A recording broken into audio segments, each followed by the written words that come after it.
Phone tapping వ్యవహారంపై సమగ్ర విచారణ జరిపించాలని డిమాండ్ చేశారు బీజేపీ ఎంపీ డాక్టర్ లక్ష్మణ్. నిన్న కేటీఆర్ మాటలను బట్టి ఫోన్ ట్యాపింగ్ వ్యవహారాన్ని బహిరంగంగానే ఒప్పుకున్నారన్న విషయాన్ని గుర్తు చేశారు. బీఆర్ఎస్ కాంగ్రెస్ ఒక్కటేనని విమర్శించారు. ఈ రెండు పార్టీల పాలనతో తెలంగాణ ప్రజలు విసిగిపోయారంటూ విమర్శించారు డాక్టర్ లక్ష్మణ్. ఈ ఫోన్ ట్యాపింగ్ వ్యవహారంలో కూడా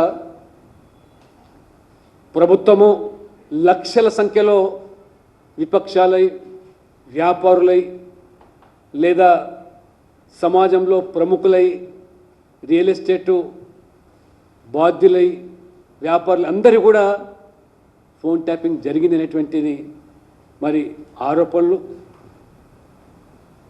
ఒకవైపు పోలీసులేమో ప్రభుత్వం చెప్పితే చేశామని, కేటీఆర్ గారేమో వారు మాట్లాడుతూ జరిగితే జరిగి ఉండొచ్చు, ఒకరిద్దరి లంగాలే లుచ్చాలే జరిగిండొచ్చు అని వారు మాట్లాడుతూ, అంటే కేటీఆర్ గారు ఒప్పుకుంటా ఉన్నారు అంటే ఫోన్ ట్యాపింగ్ జరిగి ఉండవచ్చు అని. అది ఒకరిదా ఇద్దరిదా వేలదా ఆ విషయం పక్కన పెడితే అదేదో పోలీసుల పని మాత్రమని వారు చెప్తున్నారు. పోలీసులేమో ప్రభుత్వం ఆదేశాల మేరకు జరిపామని.